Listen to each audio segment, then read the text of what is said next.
2.3 tangent and cotangent graphs. You're going to notice we use a lot of the same techniques with tangent and cotangent as we did with sine and cosine. So just a few things that we're going to do. We're going to kind of assume some of the same types of things.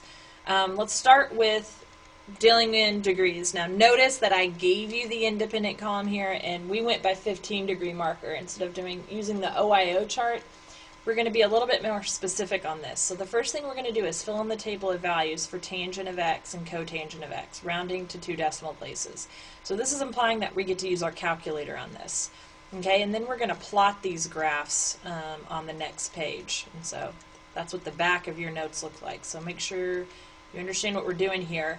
I'm going to use the calculator to help. Okay, if I pull up my calculator, first thing I'm going to do is make sure I'm in degrees mode. And I am. Okay, the second thing I'm going to do is help myself out by changing my table set to start at negative 180 and going by 15 degrees. And what that'll do, before I even go to y equals, what it'll do is it'll, in my table, notice that it looks like the table that's now on your paper. Okay, so let's figure out how would we type tangent. Well, that's easy. That's just tangent. How would we type cotangent? 1 divided by tangent. And what we got now is everything in our calculator. We just need to put it on our paper. Okay. These errors, if you think about it, if tangent is 0, cotangent should be undefined. That's what these errors are going to be. However, if you look at negative 90, they shouldn't both be error. One of them should be 0, one of them should be error. So right here for tangent, we have an undefined. Your calculator doesn't read the reciprocal of undefined as 0. We know that it is because of the fact that we're flipping opposite over adjacent, and we've talked about this on the OIO chart. So I'm going to make just one slight difference on the table that I fill out on the notes. Okay.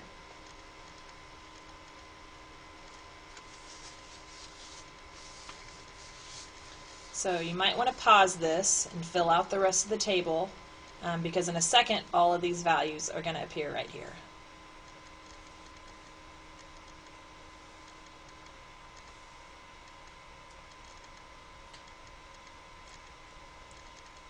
Okay, so here is the chart filled out. This is the same chart you get in the calculator, but notice that on 90 degrees I have 0 in the cotangent column, and it also takes place at positive 90 degrees.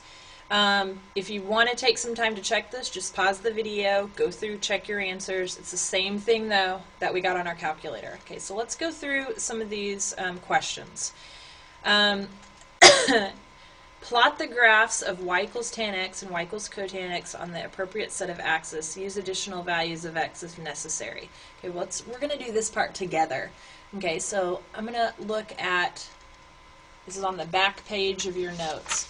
Let's go through here and let's mark what the parent function of cotan should look like, or sorry, tangent first. Okay, instead of plotting every single point here, I want to look at where negative 180 degrees is 0. Okay, and let's go ahead and mark where all the zeros are. This is going to help us answer some of our questions. 0, and then at a positive 180, there was 0 again. Okay, so this is marking the repetition of a cycle. Okay, also notice at negative 90, there's an undefined, and at positive 90, there's an undefined. This is actually going to be an asymptote.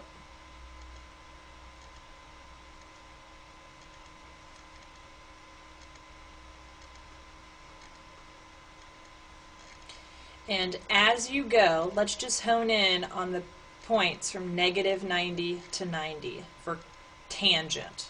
Okay, it starts at undefined, and then it goes from negative 3 points, like almost about negative 4. And then negative 60 is about negative 2, a little bit less than that. And then we're at negative 1 for negative 45. So we're getting a curve here. Then we're at negative 5.8, and we're getting closer and closer until we hit 0. And then at 15, notice it's the same numbers. We're at 45, we hit 1. and then we branch out. So you get a curve here. It kind of almost looks like the cubic curve from Algebra 2. And that's what one cycle of the tangent graph looks like. Now, the reason I started here in the middle is because if I were to plot the rest of these points, it would only give us part of a cycle here and here. Okay, but it's going to look like the same thing if we were to extend it. Okay, so this is actually 3 cycles now, but 1 full cycle specifically plotted. Okay, let's look at cotangent. Cotangent's going to be very similar. If you notice, there were a lot of the same numbers. They were in a different order. And let's go ahead and plot our zeros first. So we had a 0 at -90. We had a 0 at 90 degrees. Okay, and now let's look at where our undefined for cotangent. We had an undefined at -180, and we're going to put an asymptote there. We had an undefined at 0 degrees, and we had an undefined at 180 degrees. So far it looks like it's just being shifted over either to the right or left, and it looks like it's going to be the same shape. But if you look closely, let's start at the top. We have 3.73 for the x value, negative 165 degrees, and they get lower and lower. Okay, until you actually hit 0, and again you get this curve. So it's a reflection also. So from tangent to cotangent you have a reflection. And I'm not going to plot all of these points. You can take the time to do that if you'd like, but it's going to be same curve but reflected. So we've got a reflection. You can think of it as vertical or horizontal, really, and we've got a horizontal shift as well. The asymptotes still are the same space apart for tangent and cotangent. One thing that might help you to remember is that tangent is an increasing graph, meaning for each cycle you're increasing as you go through that piece. And for cotangent, it's a decreasing graph. There's other ways we can distinguish them. For instance, cotangent has an asymptote at 0, whereas tangent has a point in the middle, like how sine is. Okay, so let's go back to the first page and let's make sure we're covering all our bases. So we've plotted it. What similarities and differences do you notice? Well, we've already been discussing this. Write whatever you want to write down here, but notice it's the same numbers. They're in a different order, and that relates to very similar graphs, but an increasing graph for tangent, a decreasing graph for cotangent. We've got our asymptotes in different places, so there's a lot of similarities and a lot of differences. Question 4 says, well, what is the period? Well, the period is when it starts to repeat. That may be easier to see on the graph than it is to see on the table, but you're backed up either way. It's 180 degrees. So from this 180 to the 0, we start to repeat the same exact pattern, whether you're talking about tangent or cotangent. It's 180 degrees for both. So in radians, the period would be pi. Okay, so it's not 360 or 2 pi anymore, not for tangent and cotangent, it's half of that. In general, where do the asymptotes of tangent occur? Well, specifically, they occur at -90 and 90. So in general, where do they occur? Well, they occur 180 degrees apart, because that's what the cycle is, starting at 90.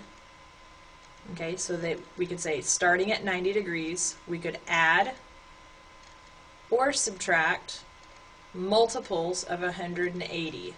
So you could say 90 plus minus 180 in. If I subtract 180, I'm at -90. If I added 180, I would be at my next asymptote.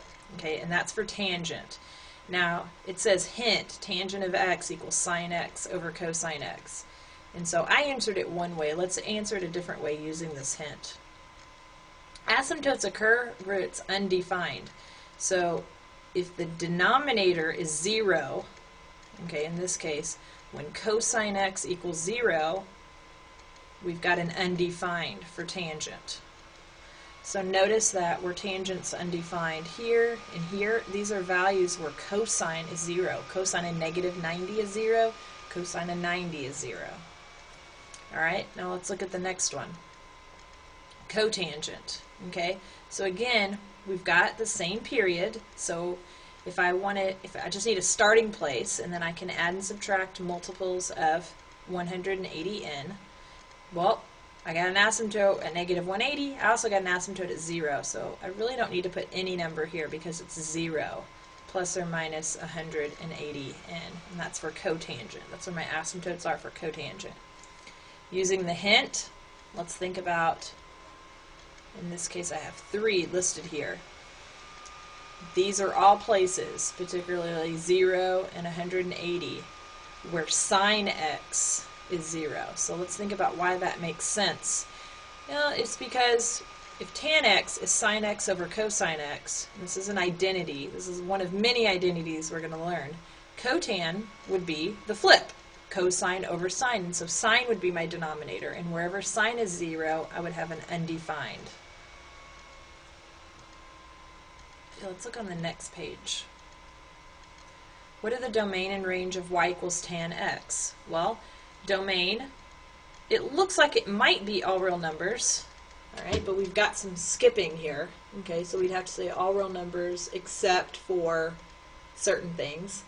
And range is definitely going to be all real numbers, and something similar for cotangent. So let's write this down, and we'll kind of develop this idea as we go along. So the domain, you could say it is all real numbers.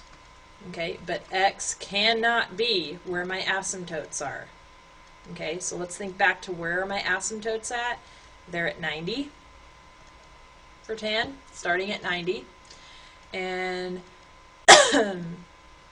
adding and subtracting 180n. Okay, in radians, this would look like x is not equal to 90 in radians is pi over 2, and then we would be adding and subtracting pi n. Alright, our range, we don't have to worry about any exceptions. It is just all real numbers. Okay, cotangent, very similar. We've got an all real number situation except where we have our asymptotes, which would just be positive and negative multiples of 180n. In radians, this would look like x not equal to positive negative pi n.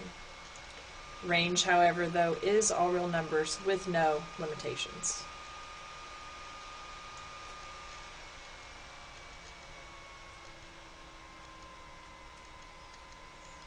Okay, parent functions. Again, with like sine and cosine, it's beneficial for you to memorize what the basic parent function is, because that's what we're going to do. We're going to transform these now. So in general, have something very similar to what we did with sine and cosine. Our c, I'm going to go ahead and start with left to right, and we'll go. Our c is our vertical shift, okay, and that's just like what you'd think, like how we did for sine and cosine. Our a, it's not our amplitude, it's something else called vertical magnification. It's not amplitude, because amplitude tells you how far up you go, and with tangent you're going to keep going up forever. But it tells you how stretched out the graph is vertically.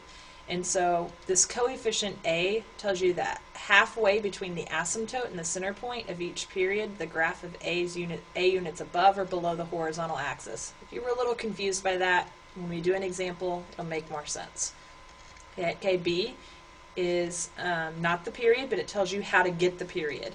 Now notice here we're using 180 degrees divided by B, or pi. That's because the parent function period is not 360 or 2 pi, it's 180 in pi, so we divide the frequency, okay, by the parent function's period to get the new period, which is what we did for sine and cosine. Horizontal shift. Notice what this says here. When shifting a tangent graph, you shift the center point. That's because a tangent starts right there at 0, 0. Okay? When shifting a cotangent graph, you shift an asymptote. That's because cotangent actually had an asymptote in the middle. It all goes back to the parent functions. Okay, so let's do a couple of examples. Let's write everything down first. So let's write up 3. And I'm going to write VM for vertical magnification, that's going to be 2. That's going to make it stretched out so that it's a little bit steeper than what it was before. The period is going to be, and this is going to be a hard habit to break, it's pi divided by pi over 8, which is going to be 8. And I'm going to go ahead and do critical points here. It's going to make everything easier. You'd again divide by 4, so they would be 2 apart, and we would have right 1. Okay, so let's mark our axis, and this is, if this is looking familiar to you from what we did with sine and cosine, that's good. Alright, so let's mark up 3. That'll be right about here. Okay, up 2 would be to 5, and then down here would be at 1. I'm going to change this just a little bit to make it look more even. There we go. Okay, I'm not going to draw my sinusoidal axis. I don't really have a sinusoidal axis here, but 3 is representing kind of the midway, mid half of the graph. Okay, so the next thing I would do is go right 1. Go ahead and mark that tick mark. Critical points are 2 apart, so I'm going to go 2 this way. I'm going to go 2 this way. 2 this way. And keep going.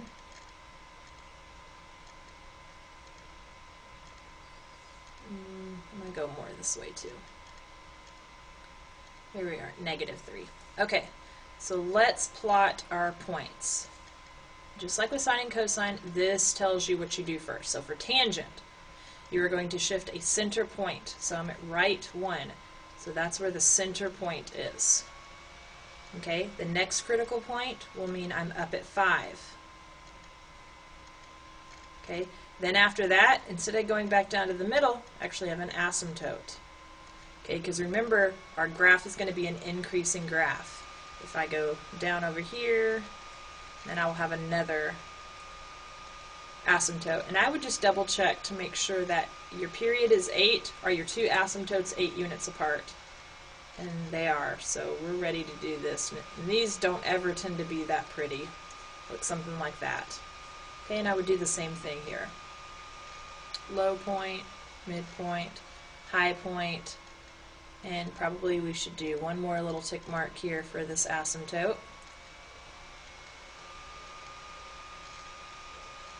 There we go. Okay, problem number 2. Very similar type thing. Okay, so we've got up 3, vertical magnification of 2, same period, same right 1, same everything, but this is going to change the way my graph looks. I'm going to have to make this a little bit smaller.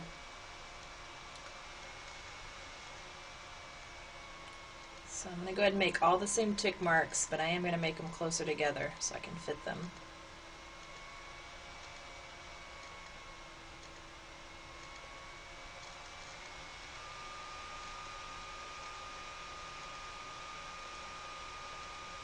Okay. So before we went right 1 and we shifted a middle point, and it was an increasing graph. Here I'm right 1, and I'm going to start with an asymptote. That's the difference between cotangent and tangent. Alright, if you wanted to, you could go ahead and plot your other asymptote just to make sure it's in the right place, but it's going to be a decreasing graph. Just go from the parent function, and wherever that next asymptote is, make sure that they're 8 units apart, which is what the period is. Okay, so here's 1 cycle. And then we would graph another cycle. Okay? Let's start with a new problem. Alright. Again with all the information. Same thing as before, just remember that you're dealing with tangent, or in this case cotangent. So down 3, we've got a vertical magnification of 5, we've got a cotangent. The period, this time we're in degrees, so we got to use 180, not 360, that's just for sine and cosine. Divided by 2, so my period is now 90 degrees. which makes my critical points, I would just divide by 4, same as earlier. And so 90 divided by 4, that doesn't turn out to be completely even, but in this case, I'm going to go ahead and use a decimal. This is one of the few cases where decimals are actually easier than fractions. And then left 60 degrees. Okay, let's mark our axes.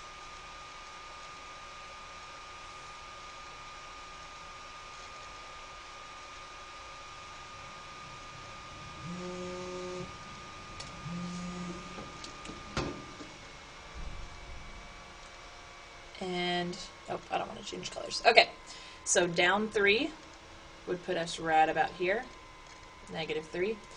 Vertical magnification of 5, we'd go up to 2.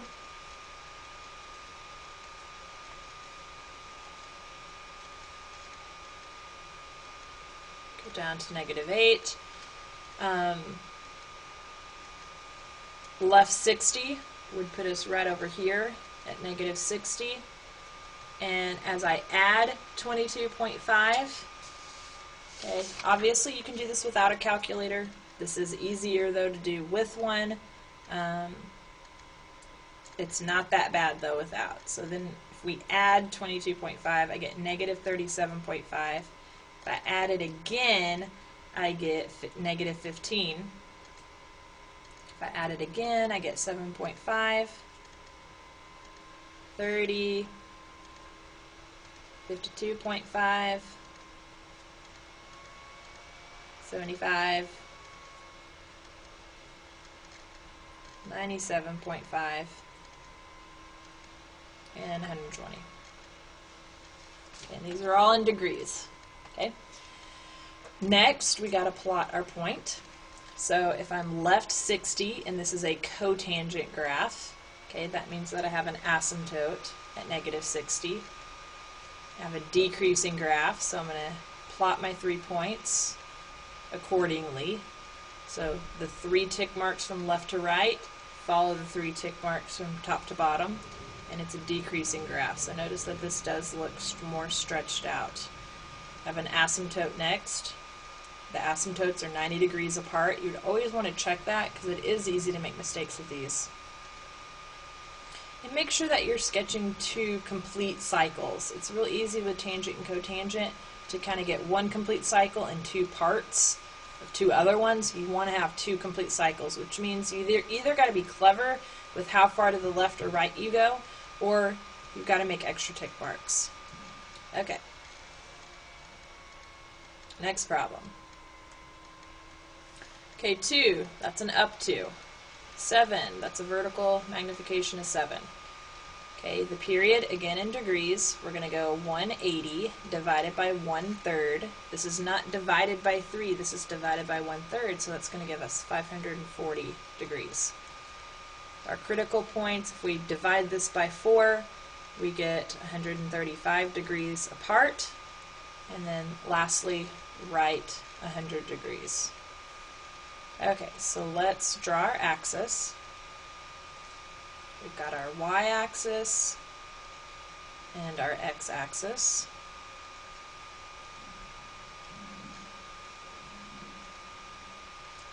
Okay, so up to, there is where we start, and then like amplitude, we just add 7 and subtract 7. Right 100, put us right here, and if I add and subtract 135, let's go to the left first, -35, then we'd be at -170, 235, 370, 505, 640, 775, and 910. These are all in degrees. Let's go ahead and plot our first point, tangent. Okay, tangent is the middle point. So, right 100, we're going to have a point, and we're going to be increasing. Okay, so my next point up and then an asymptote. Let's go ahead and finish this cycle. As I go the other way for the pattern, I would go down and then have asymptote. So with tangent, you'd have an increasing graph. Now there is curve here. It may not appear to be a curve. You need to draw it as well as you can. I'm not expecting it to be completely accurate, but there needs to be some curve and going through your points. This is not a straight line, it's a curve. Okay, last example, if you want to try this one on your own, just pause the video and try it. Down 3. Now there's nothing here, or so it seems, so vertical magnification is going to be 1. Right, the period, this is in radians. So I'm going to do pi divided by 2. That doesn't simplify, so we leave it there. And if I divide pi over 2 by 4, this is pi over 8. Okay? And we got left pi for my horizontal shift. Okay, so let's draw our axes. These are some weird numbers, but it's really not that bad. So down 3, and then up 1, down 1. These don't have to be exactly accurate. This is why you label them, so that you can draw it out. Okay, so this says left pi, and I remember this one now from last year. I'm going to move my axis over because I don't have enough room to go left pi. Sometimes that just has to happen. It's okay. So -3, we're just redrawing this part. There we go. Left pi. The reason I'm going all the way over here is because each of these is going to be marked by pi over 8. So I'm going to go all the way to the left. And in fact, it might be easier. I know if I'm going to add 1/8 of a pi, I'm going to end up right here at 0 at some point. So it might be easier just to go ahead and mark them this way. So that's going to give me pi over 4. This is going to give me -3 pi over 8. You got to make sure negative pi is over here. That's going to be -pi over 2. -5 pi over 8. -6 pi over 8 would be -3 pi over 4. I'm going to have to extend that. -7 pi over 8 and -pi. If this didn't go in evenly, you'd have to do some fraction work. If you want to go one more over here, go pi over 8. I think that's going to be enough, though. We'll see. Alright, plotting our first point. We're at left pi. This is a cotangent graph, which means I've got an asymptote to start with. I have a point on the up, a point on the middle, and a point down. Remember, cotangent is a decreasing graph. And it hasn't been brought up yet, but our tangent and our cotangent would follow the same rules as sine and cosine if we had a reflection right there. We don't have that in this case, don't have to worry about it, so that's good news. And then we'd have an asymptote right here at 0. So 2 complete cycles. There we go.